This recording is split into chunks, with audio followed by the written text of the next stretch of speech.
Hello guys, welcome to ईपैप academy. हम water supply engineering में यूनिट 4 डिस्कस कर रहे हैं। यूनिट 4 है वाटर ट्रीटमेंट।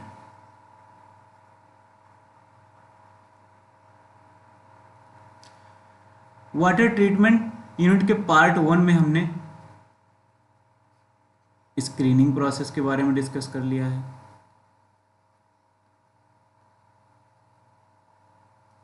उसके साथ साथ हमने एरेशन के बारे में भी डिस्कस कर लिया है, वातन क्रिया के बारे में। इस वीडियो में हम डिस्कस करेंगे सेडिमेंटेशन प्रोसेस के बारे में।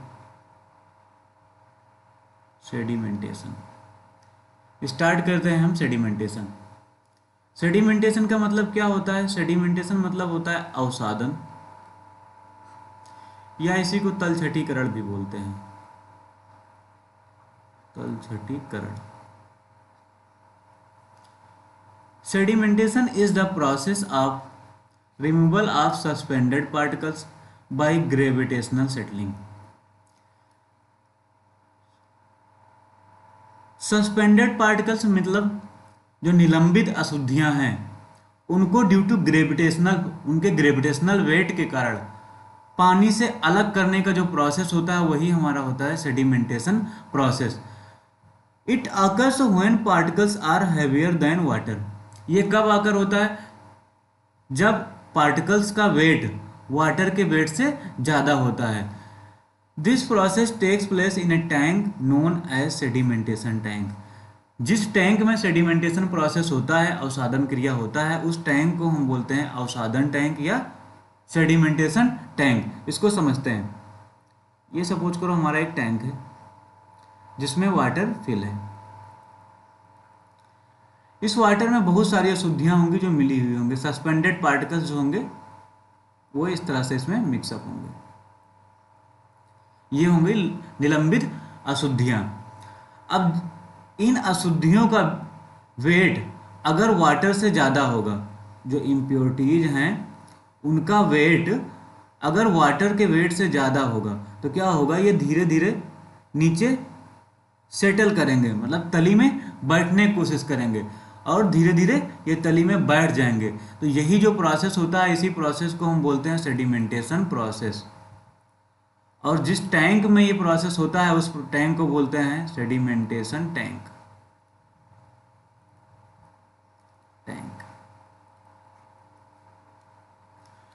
नेक्स्ट आगे देखते हैं टाइप्स ऑफ सेडिमेंटेशन। अवसादन के प्रकार। अवसादन के प्रकार। अवसादन दो टाइप के होते हैं। एक होता है प्लेन सेडिमेंटेशन, दूसरा होता है sedimentation added with coagulation. Plain sedimentation means सादा अवसादन।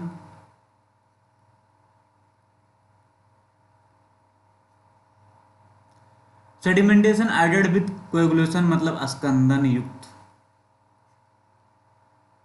स्कंदन युक्त अवसादन। फर्स्टली हम डिस्कस करते हैं प्लेन सेडिमेंटेशन, सादा अवसादन। When the suspended impurities of water are separated by gravitation and natural aggregation, the operation is called plain sedimentation. ये जो हमारा सेडिमेंटेशन टैंक है इसमें वाटर फिल है और ये सस्पेंडेड इम्प्योरिटीज हैं। इन्हीं सस्पेंडेड इम्प्योरिटीज का तली में बैठना ही क्या कहलाता है? सेडिमेंटेशन कहलाता है। अब ये जो पार्टिकल्स हैं अगर नेचुरली ड्यू टू ग्रेविटी तली में बैठ जाते हैं, मीन्स सेटल हो जाते हैं, तो उसको हम बोलेंगे प्लेन सेडिमेंटेशन प्रोसेस। अगर इसमें किसी भी टाइप का केमिकल्स का या रसायन का हम इन्वॉल्वमेंट नहीं करते हैं, ये पार्टिकल्स जो सस्पेंडेड पार्टिकल्स हैं, निलंबित अशुद्धियां हैं, तली में अपने आप naturally due to the weight धीरे धीरे बैठ जाते हैं, तो उस प्रोसेस को हम बोलते हैं प्लेन सेडिमेंटेशन। सेडिमेंटेशन में कुछ टर्मिनोलॉजी हैं जो यूज होती हैं। टर्म्स यूज इन सेडिमेंटेशन, अवसादन में प्रयुक्त होने वाली शब्दावली। फर्स्ट है डिटेंशन पीरियड। डिटेंशन पीरियड का मतलब होता है रोक काल। ये क्या होता है? Theoretical average time for which water is detained in the sedimentation tank called detention period। ये क्या होता है, जो हमारा सेडिमेंटेशन टैंक है,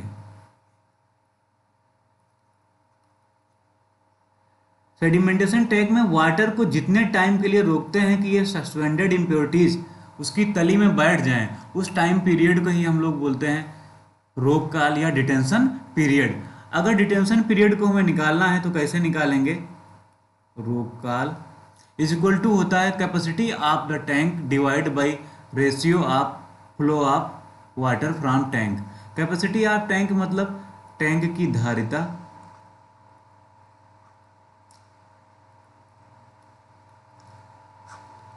डिवाइड बाई टैंक में पानी बहने की दर।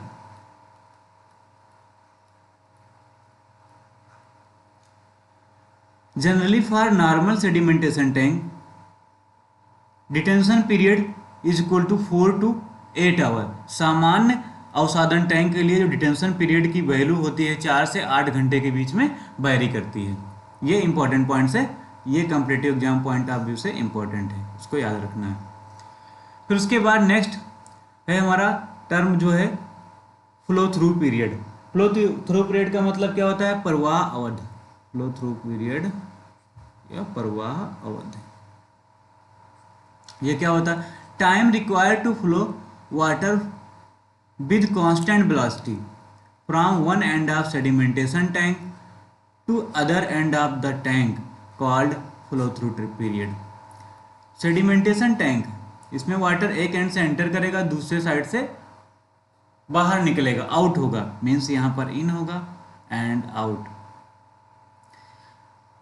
वाटर को सेडिमेंटेशन टैंक में कांस्टेंट वेलोसिटी से एक एंड से एंटर करके दूसरे एंड मीन्स आउटलेट साइड से निकलने में जितना टाइम लगता है ट्रेवल करने में, उस टाइम पीरियड को बोलते हैं फ्लो थ्रू पीरियड या प्रवाह अवधि। नेक्स्ट टर्म है हमारा hydraulic settling value. Hydraulic settling value का मतलब होता है जलीय अवसादन मान। जलीय अवसादन मान, ये क्या होता है, rate of settling of suspended particles of water at 27 degree centigrade is called hydraulic settling value. जो सस्पेंडेड पार्टिकल्स वाटर में मिक्स हैं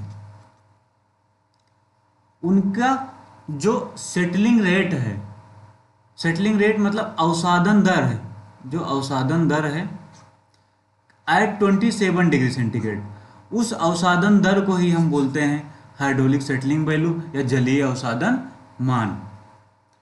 नेक्स्ट आगे हम डिस्कस करते हैं टाइप्स ऑफ सेडिमेंटेशन टैंक। अवसादन टैंक के प्रकार।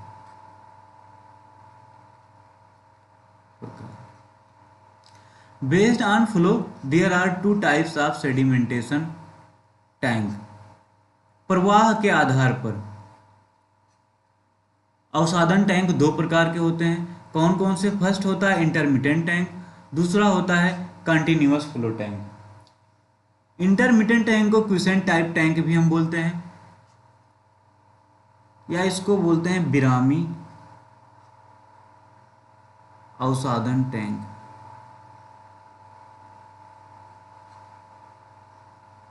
इंटरमिटेंट सेडिमेंटेशन टैंक या विरामी अवसादन टैंक। कंटिन्यूअस फ्लो टैंक मतलब सतत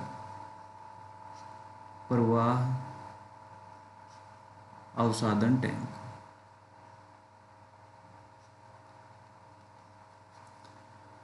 फर्स्ट स्टार्ट करते हैं इंटरमिटेंट टैंक। विरामी टैंक क्या होता है, it is also called fill and draw tank. In this type of tank, water is stored for a certain period of time and keep at fully rest, approximate 24 hours, till the suspended particles settle down to the bottom of the tank, and then clear water or clean water drawn off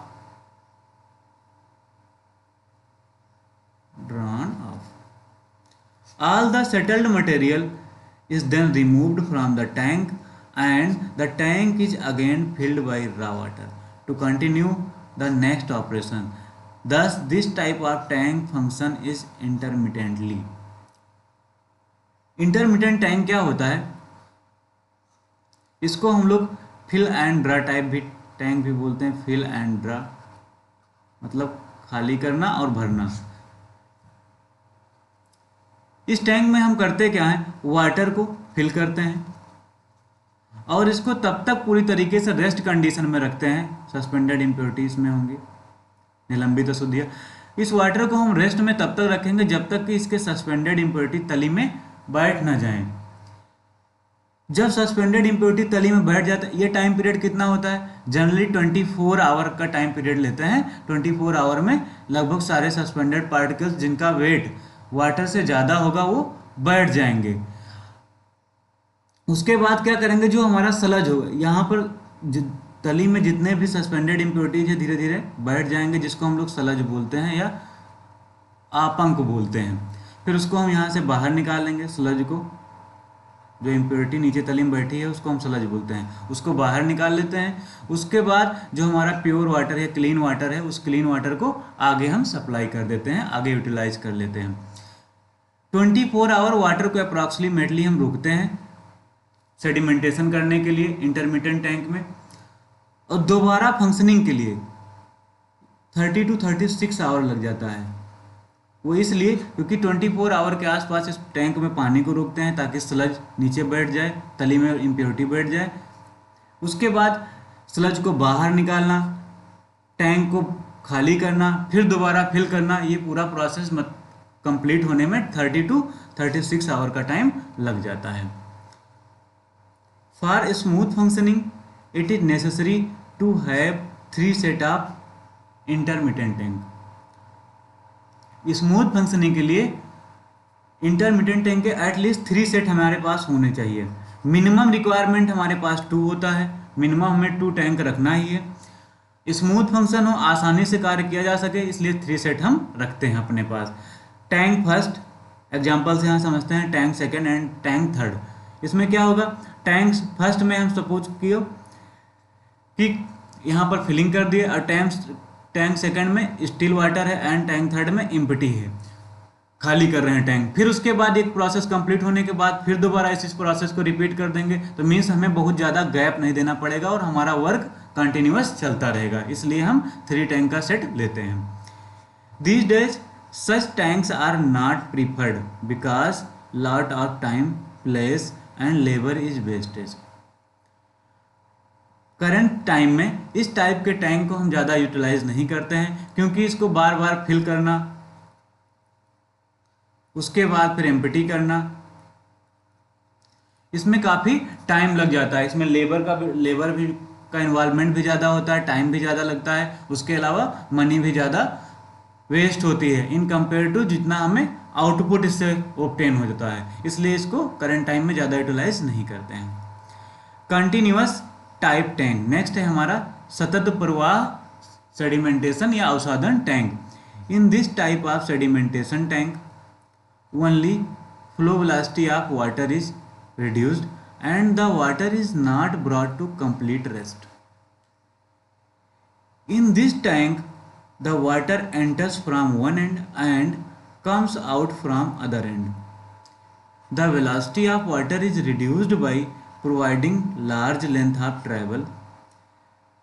The velocity is so adjusted that the time required by the particles to travel from one end to another end is slightly more than the time required for settlement of that particle. Continuous tank क्या होता है, अभी हमने intermediate tank में क्या देखा कि उसमें हम वाटर को फुली रेस्ट में रख देते हैं और उसको तब तक रेस्ट में रखते हैं जब तक जो सेडिमेंटेशन प्रोसेस होता नहीं है, मीन्स जो सस्पेंडेड इम्प्योरिटीज हैं वो सेटल नहीं होती हैं। कंटिन्यूस टैंक में उसका जस्ट अपोजिट, इसमें हम वाटर को फुली रेस्ट कंडीशन में नहीं रखते हैं, हम करते क्या हैं, उसको रेस्ट में ना रखकर जो टैंक में फ्लो वेलोसिटी है मीन्स Vf, इस फ्लो वेलोसिटी को हम इतना रिड्यूस कर देते हैं कि टैंक में वाटर को एक एंड से ट्रेवल करने में से दूसरे एंड तक ट्रेवल करने में जो टाइम पीरियड है इतना लगना है कि उससे पहले पहले हमारे पार्टिकल्स जो है नीचे तली में बैठ जाएंगे और कंटिन्यूअस प्रोसेस हमारा चलता रहता है। तो यहाँ पर हम वाटर को फुली रेस्ट कंडीशन में नहीं रखते हैं। फिर आगे देखते हैं, sedimentation tanks are generally made of reinforced concrete and may be rectangular और सर्कुलर इन प्लान। इसको हम आरसीसी से बना सकते हैं। शेप इनका रेक्टेंगुलर मीन्स आयताकार होता है या सर्कुलर होता है। A plain sedimentation tank under normal condition can remove as much as 70% of suspended impurities of water. जो प्लेन सेडिमेंटेशन टैंक है वो नॉर्मल कंडीशन में 70% सस्पेंडेड इम्प्योरिटीज को रिमूव कर देता है। ये question comparative exam point of view से इंपॉर्टेंट है कि नॉर्मल कंडीशन में सेडिमेंटेशन टैंक से, जो प्लेन सेडिमेंटेशन टैंक है उससे कितना इम्प्योरिटीज रिमूव हो जाता है, सस्पेंडेड इम्प्योरिटीज, वो 70% पर हम टिक करेंगे। फिर आगे नेक्स्ट देखते हैं, zone of continuous sedimentation tank. Continuous sedimentation जो सतत प्रवाह टैंक है उसके कौन कौन से जोन्स है। जोन्स मतलब क्षेत्र। एक इनलेट जोन है। इनलेट जोन का मतलब प्रवेश क्षेत्र होता है, प्रवेश क्षेत्र। सेटलिंग जोन अवसादन क्षेत्र, अवसादन क्षेत्र। स्लज जोन, अभी जिसका नाम ले लेते हैं हम स्लज का, इसका मतलब आपंक जोन या आपंक क्षेत्र। आउटलेट जोन निकास क्षेत्र।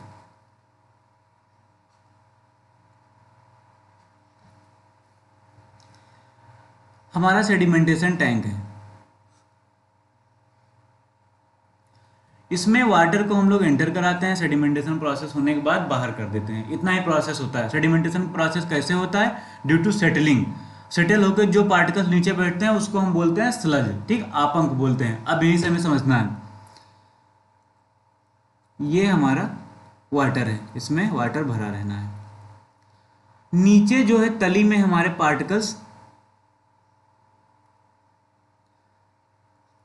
तली में पार्टिकल्स जो है बैठेंगे। इन्हीं पार्टिकल्स को हम बोलते हैं स्लज। अब अगर वाटर को डायरेक्टली हम टैंक में एंटर करा देंगे तो क्या होगा? टर्बुलेंस क्रिएट होगा। मीन्स जो हमारा जल हो उसमें बहुत ज़्यादा उथल पुथल होगी। उथल पुथल होगा तो मीन्स जो पार्टिकल है आसानी से नीचे तली में नहीं बैठेंगे। तो इसलिए हम क्या करते हैं, एक इनलेट जोन बनाते हैं। इनलेट जोन बनाते हैं जहाँ पर वाटर को एंटर कराते हैं। फिर वाटर जो है एंटर करता है सेटलिंग जोन में। इनलेट जोन हमारा ये हो जाता है, इनलेट जोन, जिसे फर्स्ट बोलते हैं, फर्स्ट पॉइंट पर है। फिर उसके बाद एंटर करता है सेटलिंग जोन में। यहाँ से एंटर करने में आसानी क्या होता है, वाटर यहाँ आया उसके बाद जो है यूनिफॉर्मली डिस्ट्रीब्यूट हो जाएगा और ये एंटर कर जाएगा सेटलिंग जोन में। सेटलिंग जोन से वाटर फिर क्या होगा, वाटर में जो इम्प्योरिटीज होंगी वो धीरे धीरे नीचे तली में बैठ जाएंगी, जिसको हम बोलते हैं स्लज जोन। और इसको डिनोट करते हैं पॉइंट नंबर 3 पर है, ये 3 नंबर पर है। ये हो जाएगा स्लज जोन, जहां पर सारे सस्पेंडेड इम्प्योरिटी नीचे बैठ जाते हैं। उसके बाद आउटलेट जोन एक हम बनाते हैं और इस आउटलेट जोन से सस्पेंडेड इम्प्योरिटी यहाँ बैठ गई। फिर उसके बाद यहाँ से जो भी हमारा क्लीन वाटर होगा जिसमें सस्पेंडेड इम्प्योरिटीज नहीं होगी वो आउटलेट जोन में जाएगा। इसको 4 से डिनोट करते हैं। 4 हमारा क्या है, आउटलेट जोन, आउटलेट जोन। और यहाँ से वाटर को हम बाहर निकाल देते हैं फर्दर यूटिलाइजेशन के लिए। तो ये हमारे जोन्स ऑफ सेडिमेंटेशन टैंक है। ये हमारा इनलेट जोन। जो ये वाल बनाते हैं इस वाल को बोलते हैं बैफल वाल, बैफल वाल। बैफल वाल का मतलब होता है ब्यारोद दीवार, ब्यारोद दीवार, ब्यारोद दीवार। इसका काम ही होता है कि ताकि जो है वाटर यहाँ से आए, एंटर करे, उसके बाद धीरे धीरे ऊपर बढ़ते हुए एंटर कर जाए सेटलिंग जोन में। ये हमारा फर्स्ट इनलेट जोन, दूसरा सेटलिंग जोन हो जाएगा और तीसरा हमारा हो जाएगा sludge zone and fourth one है आउटलेट जोन, निकास क्षेत्र। सेटलिंग जोन हमारा जो होता है उसकी लंबाई इतना हम रखते हैं कि ताकि इसमें वाटर फ्लो करते करते हमारे जो स्लज है, मीन्स जो सस्पेंडेड इम्प्योरिटीज है, वो स्लज जोन में जाकर इकट्ठा हो जाए, मीन्स सेटलिंग प्रोसेस कंप्लीट हो जाए। उसके बाद ऊपर ये फ्री बोर्ड दे देते हैं। फ्री बोर्ड का मतलब मुक्तांतर, ताकि ओवरफ्लो हमारा टैंक ना हो, इतना जो है गैप इसमें प्रोवाइड कर देते हैं। फिर आगे नेक्स्ट देखते हैं स्लज क्या होता है। जैसा कि अभी बताया, sludge settle particles in the bottom of the sedimentation tank is called sludge. Sludge का मतलब आपंक। ये क्या, जो सेटल पार्टिकल, जो पार्टिकल अवसादित हो जाते हैं, जो नीचे तली में बैठ जाते हैं, उन्हीं को हम बोलते हैं स्लज। फिर उसके बाद आगे हम नेक्स्ट देखते हैं types of continuous sedimentation tank. सतत प्रवाह, सतत प्रवाह अवसादन टैंक के प्रकार।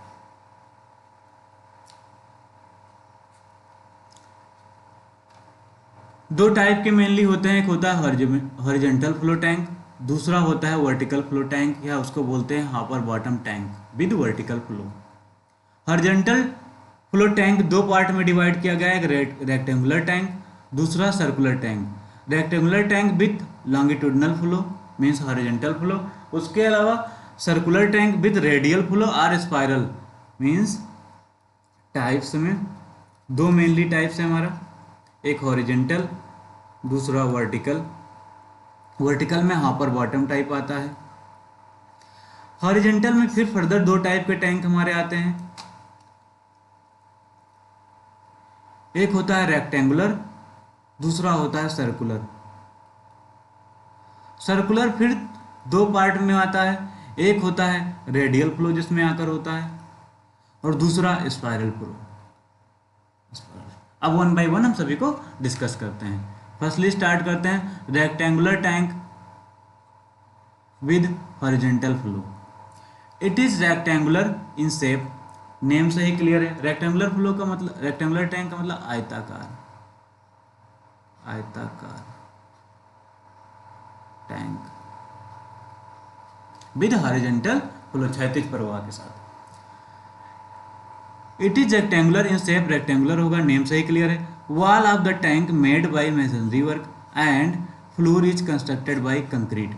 इसकी जो वॉल है मेसनरी वर्क से, ब्रिक मेसनरी या स्टोन मेसनरी से बनाते हैं। उसके अलावा जो फ्लोर है इसका आरसीसी से बनाते हैं। इन this type tank water enters in the tank from one end and travel towards the outlet.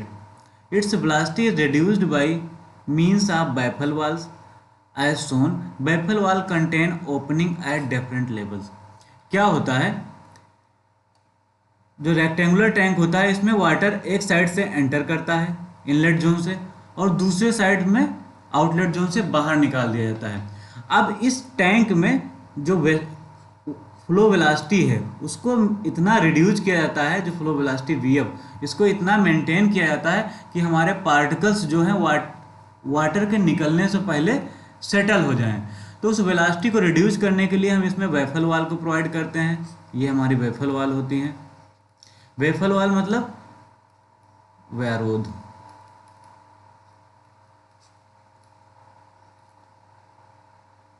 व्यारोध दीवार, इसके थ्रू वाटर की वेलोसिटी रिड्यूस होगा। अब बैफल वाल का डिफरेंट लेवल पर मीन्स यहाँ पर इस साइड में, फिर उसके बाद इतना ओपनिंग देने के बाद उसके अपोजिट साइड ले, ये प्लान व्यू है इसका। यहाँ से वाटर एंटर करेगा, इस बैफल वाल से स्ट्राइक करेगा, उसके बाद फिर वाटर इधर जाएगा, फिर उसके बाद ऊपर धीरे धीरे जाएगा। इससे क्या होगा, जिग जैग मोशन के थ्रू क्या होगा, वेलोसिटी जो है रिड्यूस होगी, और ये वेलोसिटी रिड्यूस होगी तो ट्रेवल टाइम इंक्रीज होगा। और जब ट्रेवल टाइम मतलब प्रवाह का जो समय है वो ज़्यादा बढ़ जाएगा, और उस टाइम पीरियड में हमारा पार्टिकल्स नीचे सेटल हो जाएगा, और वो सेटल पार्टिकल स्लज जोन में चला जाएगा, वहाँ से उसको हम रिमूव कर देंगे और हमें क्लियर वाटर मिल जाएगा, और उसको आउटलेट जोन्स के थ्रू बाहर निकाल देंगे। तो ये है हमारा rectangular tank with horizontal flow. ये हमारा प्लान था। सेक्शन व्यू में हम देख सकते हैं इस टाइप से कुछ दिखाई देगा। ये है सेक्शन। यहाँ पर इनलेट जोन है जहाँ से वाटर एंटर करता है, और उसके बाद इनलेट चैम्बर में एंटर करेगा, फिर वाटर बैफल वाल के थ्रू होता होता फिर आगे बढ़ता चला जाएगा और आउटलेट जोन से बाहर निकल जाएगा। ये वाटर लेवल है हमारा यहाँ तक, और ये हमारा है स्लज। जितना स्लज कंटेन होगा नीचे एक्यूमुलेट हो जाएगा और इसको स्लज जोन से बाहर निकाल देंगे और आउटलेट जोन से हम क्लीन वाटर ऑब्टेन कर लेंगे। तो ये है सेक्शन भी, इसको भी आप बना सकते हैं। फिर नेक्स्ट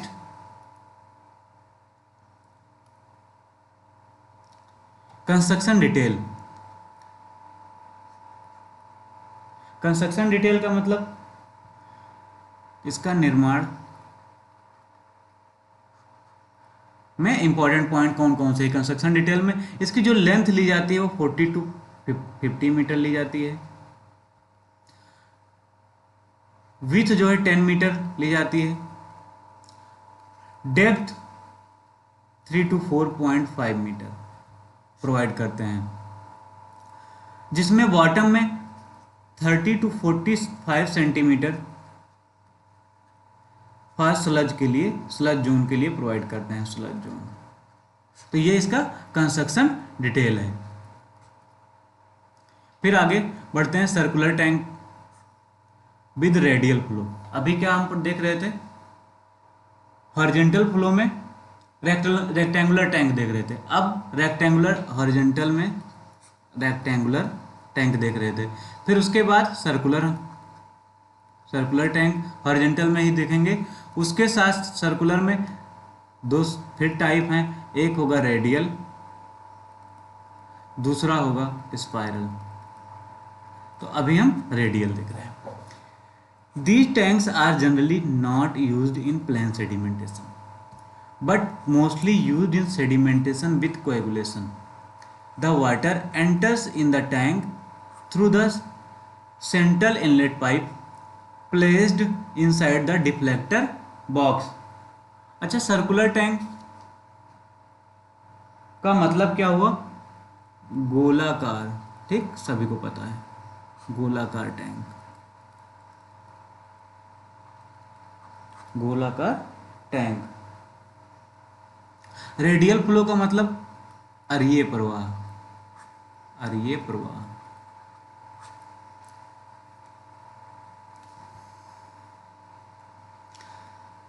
अरीय प्रवाह का मतलब क्या होता है बेसिकली, जैसा रेडियल फ्लो मीन्स रेडियली सारे डायरेक्शन में वाटर का फ्लो होना किसी सेंट्रल पार्ट से, तो ये होता है रेडियल फ्लो। ठीक, एक बार देखते हैं इसको। These tanks are generally not used in the plain sedimentation, but mostly used in sedimentation with coagulation. The water enter in the tank through the central inlet pipe placed inside the deflector box. The deflector box deflects the water downwards. The water flows radially from the deflector box toward the circumference of the tank, where an outlet is provided on the periphery. All the suspended particles settle down on the slopy floor and clear water goes through the outlet. The sludge is removed by a scraper, जिसे ranking arm बोलते हैं, which continuously moves around the floor at a very small velocity. अब इसको समझते हैं। ये हमारा circular sedimentation tank है विद रेडियल फ्लो। अगर इसका प्लान बनाएंगे कुछ इस टाइप से दिखाई देगा। रेडियल फ्लो है तो इसमें क्या होता है, जो इनलेट हमारा पाइप होता है वो सेंट्रल में जाता है। इनलेट हम सेंट्रल पोर्शन में प्रोवाइड करते हैं, जैसा कि यहाँ पर दिखाई दे रहा है। सेंट्रल पोर्शन में प्रोवाइड करते हैं, यहाँ से पाइप के थ्रू वाटर को एंटर कराते हैं और यहाँ पर डिफ्लेक्टर बॉक्स लगा होता है, जो ये दिखाई दे रहा है डिफ्लेक्टर बॉक्स। इससे वाटर स्ट्राइक होकर नीचे आता है, नीचे फ्लो करता है। फिर ये वाटर धीरे धीरे क्या होगा, जो क्लियर वाटर होगा धीरे धीरे ऊपर बढ़ता जाएगा और इसमें सस्पेंडेड इम्प्योरिटीज नीचे तली में बैठ जाएंगे और स्लज जोन में चला जाएगा। और स्लज जोन से इस वाटर को हम स्लज आउटलेट के थ्रू आपांक निकास पाइप के थ्रू बाहर निकाल लेते हैं। जो ये रैकिंग आर्म है, इसका काम होता है रैकिंग आर्म, इसमें प्लान भी में अगर दिखाएं, यहाँ पर क्या हो जाएगा, इनलेट पाइप एंटर करेगा और यहीं से वाटर हमारा डिफ्लेक्टर बॉक्स के थ्रू नीचे फ्लो करेगा। स्लज जो है नीचे स्लज जोन में दिखाई एंटर कर जाएगा, ये यहाँ पर दिखाई नहीं देगा प्लान में। और रैकिंग आर्म क्या करता है, वो कंटिन्यूअसली ऐसे मूव करता रहता है। ये जो रैकिंग आर्म है इसे खुरचनी हम लोग बोलते हैं, ये मूव करता रहता है। इससे क्या होता है, जो हमारा स्लज नीचे एक्यूमुलेट होता है वो स्लज को इकट्ठा करके रैकिंग आर्म ले जाकर स्लज जोन में एंटर करा देता है, जहाँ से उसको हम बाहर निकाल देते हैं। और जो हमारा प्योर वाटर होता है, साफ पानी होता है, वो आउटलेट चैनल के थ्रू से बाहर निकाल लेते हैं। इस फिगर को यहाँ से देखते हैं। रैकिंग आर्म मूव किससे करती है, with the help of motor. Mechanically वो मूव करती रहती है स्लोली स्लोली। इस फिगर को देखिए, radial flow circular tank, inlet, ठीक, जिसे इन्फ्लुएंट बोलते हैं, यहाँ से एंटर किया और ये वाटर यहाँ पर जाकर डिफ्लेक्टर बॉक्स से स्ट्राइक करके फिर नीचे आएगा। नीचे आने के बाद क्या होगा, जो स्लज होगा वो नीचे तली में बैठ जाएगा और फिर और उसके अलावा जो वाटर होगा ऊपर धीरे धीरे बढ़ेगा। स्लज को स्लज जोन में ले जाने के लिए जो ब्लेड्स ऑफ स्क्रैपर या जैसे रैकिंग आर्म अभी हमने बताया, वो रैकिंग आर्म जो है मूव करती रहती है और स्लज जोन में ले जाती है, जहाँ से हम उसको बाहर निकाल देते हैं। और प्योर वाटर हमारा जो होता है ये आउटलेट जोन से बाहर निकल जाता है, आउटलेट जोन। और यहाँ से एंटर, ये हमारा का ओवरफ्लो वियर है, अगर एक्स्ट्रा वाटर हो जाता है तो यहाँ चला जाता है। तो ये हमारा इन्फ्लुएंट, यहाँ से इनलेट, इसको इनलेट लिखिएगा आप लोग, इनलेट। और ये आउटलेट जोन, आउटलेट के थ्रू वाटर निकाल लेते हैं। इसको अगर प्लान में देखें थोड़ा 3D में तो समझ में आएगा और क्लियर। ये होता है यहाँ पर, अब नीचे का पोर्शन नहीं दिखाई देगा, यहाँ पर जो है हमारा इनलेट पाइप बाहर निकल के आता है और ये डिफ्लेक्टर पाइप के थ्रू क्या होता है, स्प्रेड होता है। जो सस्पेंडेड इम्प्योरिटीज होता है नीचे तली में बैठ जाता है और जो प्योर वाटर होता है ऊपर आता है और जो धीरे धीरे आउटलेट जोन के थ्रू से बाहर निकल जाता है। तो ये हमारा रेडियल फ्लो सर्कुलर टैंक है। नेक्स्ट है circular tank with spiral flow, गोलाकार टैंक सर्पली प्रवाह के साथ। स्पाइरल का मतलब क्या, सर्पली, सर्पीय जिसे बोलते हैं, सर्पली, सर्पली प्रवाह। In this case, the inlet is provided at circumference. Circumference मतलब परिधि।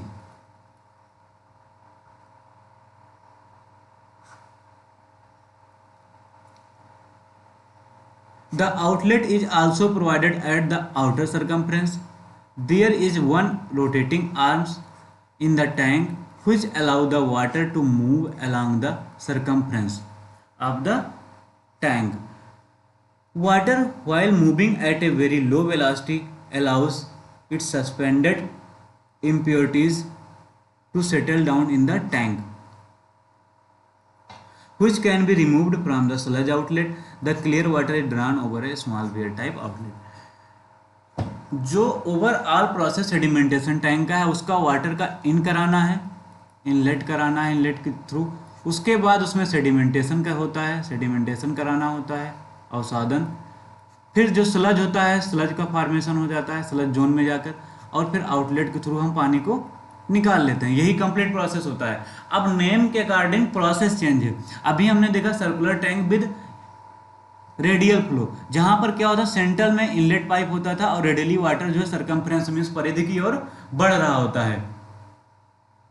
लेकिन स्पाइरल फ्लो में क्या होता है, जो इनलेट होता है सेंट्रल में ना होकर वो सर्कमफ्रेंस पर दिया जाता है। सर्कमफ्रेंस मींस परिधि पर दिया जाता है। उसके बाद इनलेट से एंटर करने के बाद जब उसमें सेडिमेंटेशन प्रोसेस हो जाता है, स्लज का फॉर्मेशन मींस पार्टिकल्स सेटल हो जाते हैं स्लज जोन में, तो स्लज जोन से स्लज रिमूव कर देते हैं। फिर सर्कमफ्रेंस पर ही एक परिधि में ही एक आउटलेट प्रोवाइड करते हैं जहां से वाटर को हम निकाल लेते हैं। तो जो स्पाइरल और रेडियल फ्लो में मेन डिफरेंस है, स्पाइरल फ्लो में जो हम इनलेट प्रोवाइड करते हैं सर्कमफ्रेंस पर प्रोवाइड करते हैं, आउटलेट हमारा सर्कमफ्रेंस पर होता है। जबकि हमारा जो इससे पहले अभी हमने डिस्कस किया रेडियल फ्लो में, उसमें क्या होता है, जो इनलेट होता है हमारा सेंट्रल पाइप, सेंट्रल में होता है हमारे टैंक के, जहां से वो डिफ्लेक्टर की हेल्प से डिफ्लेक्ट होता है, रेडियली फ्लो होता है सर्कमफ्रेंस की ओर से। तो ये मेन डिफरेंस है circular pipe with spiral flow and radial flow में। इसका फिगर देखते हैं। फिगर कुछ इस टाइप से होता है इसका, जहाँ पर इनलेट चैनल देखो सरकमफ्रेंस पर बनाया गया है, परिधि में बनाया गया है, और इसमें एक रोटेटिंग आर्म होता है विद ब्लेडर। इसका काम क्या होता है, जैसे खुरचनी बोलते हैं, इसका मेन काम यही होता है कि जो भी स्लज फार्मेशन हो उस स्लज को वो धीरे धीरे खुरच खुरच कर ले जाकर स्लज जोन तक पहुंचा दे, स्लज जोन तक, और वहां से उस स्लज को रिमूव कर लें, और क्लियर वाटर जो है उसको हम आउटलेट चैनल के थ्रू से, आउटलेट पाइप के थ्रू से बाहर निकाल देंगे। आउटलेट भी यहाँ पर सरकमफ्रेंस में प्रोवाइड करके बाहर निकाल लेते हैं। ये हमारा है circular tank with spiral flow. कुछ नोट पॉइंट्स है जो हमें याद करने हैं। The working point of view, circular tanks are more suitable as uniform sedimentation occur in the complete area of the tank. Working point of view से जो horizontal tank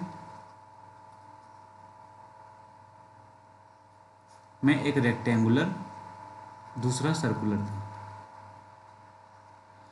तो वर्किंग पॉइंट ऑफ व्यू से, काम करने के दृष्टि से जो हमारा सर्कुलर टैंक है वो ज़्यादा सुटेबल होता है as compare to rectangular tank. Reason ये है, जो सर्कुलर टैंक है उसमें जो सेटलिंग होता है यूनिफॉर्म होता है, बराबर होता है, यूनिफॉर्मली होता है, uniform. But generally circular tank with radial flow is more used in compare to circular tank with spiral flow. अब देखो यहां पर समझो, हॉरिजॉन्टल फ्लो में दो टैंक होते हैं, एक रेडियल फ्लो रेक्टेंगुलर होता है, दूसरा होता है सर्कुलर। तो यहाँ पर रेक्टेंगुलर और सर्कुलर की बात की जाए तो जो हमारा सर्कुलर टैंक वो ज़्यादा सुटेबल होता है, क्योंकि इसमें यूनिफॉर्म सेटलिंग होता है। बट अगर सर्कुलर में भी बात की जाए तो दो होता है, एक रेडियल होता है, दूसरा होता है स्पाइरल सर्कुलर, जिसमें स्पाइरल फ्लो होता है। तो इन दोनों में बात की जाए तो ज़्यादा सुटेबल जो टैंक होगा वो रेडियल फ्लो होगा, इसको ज़्यादा यूज किया जाता है। तो ये पॉइंट्स याद रखना है जो एमसीक्यू फॉर्म में पूछे जाते हैं। रेडियल फ्लो का ये फिगर को देख सकते हैं, स्पाइरल फ्लो का ये फिगर है जहाँ पर सरकमफ्रेंस पर ही इनलेट प्रोवाइड किया गया है और सरकमफ्रेंस से आउटलेट प्रोवाइड कर दिया गया। कब और क्या क्या प्रोसेस होगा, स्लज जोन में स्लज हमारा नीचे बैठ जाएगा और उसको स्लज जोन के थ्रू निकाल देंगे, ब्लेडर के थ्रू, ब्लेडर हमारा मूव करता रहेगा, जिससे स्लज हमारा जो भी होता है वो स्लज जोन में चला जाता है। तो इस फिगर को यहाँ से देख सकते हैं।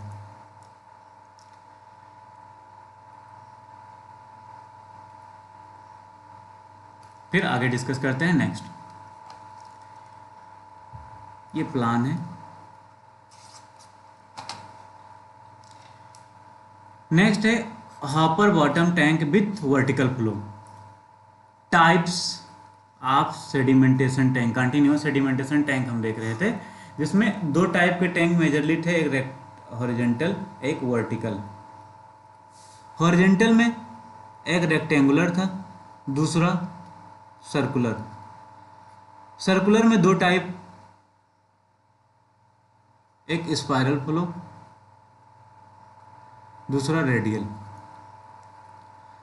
हमने हॉरिजॉन्टल फ्लो टैंक में रेक्टेंगुलर डिस्कस कर लिया, सर्कुलर टैंक में स्पाइरल क्या होता है, रेडियल क्या होता है। ये कौन ज़्यादा इंपॉर्टेंट होता है, रेक्टेंगुलर और सर्कुलर में तो ज़्यादा यूटिलाइज किया जाएगा सर्कुलर, क्योंकि यूनिफॉर्म सेटलिंग होता है। स्पाइरल और रेडियल में कौन सा ज़्यादा, वो radial flow circular type tank use करते हैं। अब नेक्स्ट हमारा जो है वो है वर्टिकल फ्लो टैंक, जिसे हम बोलते हैं hopper bottom tank.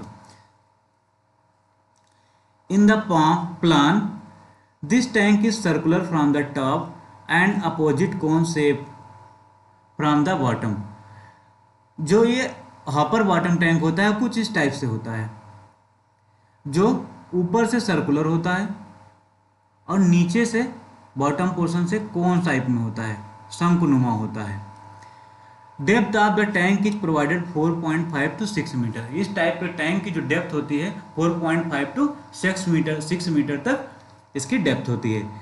In this type of tank water enters in the tank from the top in the deflector box after flowing downwards. Inside the deflector box, the water flowing upward around the deflector as shown in figure। इसमें भी process same, क्या same है, inlet zone के through water inlet करना है। Inlet करने के बाद उसमें सेडिमेंटेशन होना है, मीन्स सेटलिंग जोन में जाना है उसको। सेडिमेंटेशन होने के बाद, सेडिमेंटेशन हुआ तो मीन्स स्लज का फॉर्मेशन होगा, जो भी सस्पेंडेड पार्टिकल है स्लज जोन में एंटर कर जाएंगे, यहाँ से इसको रिमूव कर देंगे। फिर उसके बाद आउटलेट जोन से हम क्लीन वाटर को ऑब्टेन कर लेंगे। यही कंप्लीट प्रोसेस होना है सारे सेडिमेंटेशन टैंक में, बस बेस्ड ऑन द नेम उसमें कुछ चेंजेस है। अब जैसे इसका नेम है अपर बॉटम टैंक, तो इसमें शेप में ही चेंजेस है कि ऊपर का पोर्शन सर्कुलर और बॉटम जो है कोन के टाइप है, शंकु टाइप से है। अब यहाँ क्या इनलेट से वाटर एंटर करेगा किसमें, डिफ्लेक्टर बॉक्स। ये हमारा क्या है, डिफ्लेक्टर बॉक्स, डिफ्लेक्टर बॉक्स। यहाँ वाटर एंटर करेगा। अब इस डिफ्लेक्टर बॉक्स में स्ट्राइक करने के बाद वाटर क्या नीचे जाएगा। नीचे जाने के बाद जो पार्टिकल्स, जो सस्पेंडेड पार्टिकल्स है जिनका वेट वाटर से ज़्यादा है, जिनकी specific gravity SPGR greater than 1 होगी, वो इस तली में नीचे बैठ जाएंगे और जाके स्लज जोन में एंटर कर जाएंगे। और यहाँ पर स्लज जो है इकट्ठा हो जाएगा। स्लज का मतलब आपंक, ये आपंक यहाँ पर इकट्ठा हो जाएगा। उसके बाद इस डिफ्लेक्टर आर्म्स के थ्रू यहाँ से वाटर फिर धीरे धीरे क्या होगा, ऊपर जाकर इकट्ठा होता रहेगा। और यहाँ पर जो ये होगा रो ऑफ डिकेंटिंग चैनल, नहीं डिकेंटिंग चैनल है ये, डिकेंटिंग चैनल। डिकेंटिंग चैनल मतलब होता है निथारक। निथारक मतलब निथार जल होता है। निथार जल मतलब जहाँ पर जितने भी सस्पेंडेड इम्प्योरिटीज हैं वो हटने के बाद जो साफ पानी होता है उसको हम लोग बोलते हैं निथार जल।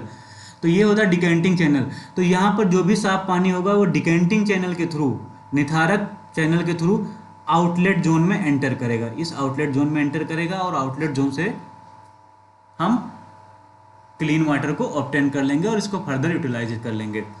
स्लज जोन से स्लज को निकालने के लिए हम यूज करते हैं स्लज आउटलेट पाइप, आपांक पाइप यूज करते हैं, या आपंक निकास पाइप जिसे बोलते हैं, आपंक निकास पाइप। अब स्लज को कैसे यहां से ले जाएंगे, क्योंकि हम ऊपर आपंक पाइप के थ्रू निकालना होता है, तो इसके लिए हम क्या करते हैं, प्रेशर लेते हैं। कौन सा प्रेशर यूटिलाइज करते हैं, हाइड्रोस्टेटिक प्रेशर। प्रेशर के थ्रू इस आपंक पाइप से हम स्लज को बाहर निकाल देते हैं यहाँ से। तो ये है अपर बॉटम टाइप टैंक। कौन से पार्टिकल्स बैठते हैं वही लिखा हुआ, जिनका स्पेसिफिक ग्रेविटी 1 से ज़्यादा होगा या जिनका वेट वाटर से ज़्यादा होगा, वो पार्टिकल्स नीचे बैठते हैं। ठीक, तो यहाँ से आप नोट्स कंप्लीट करेंगे। आज के वीडियो में हम यहीं तक डिस्कस करेंगे। नेक्स्ट वीडियो में हम स्टार्ट करेंगे नेक्स्ट टॉपिक। नेक्स्ट हमारा जो टॉपिक होगा वो होगा sedimentation added with coagulation. Skandan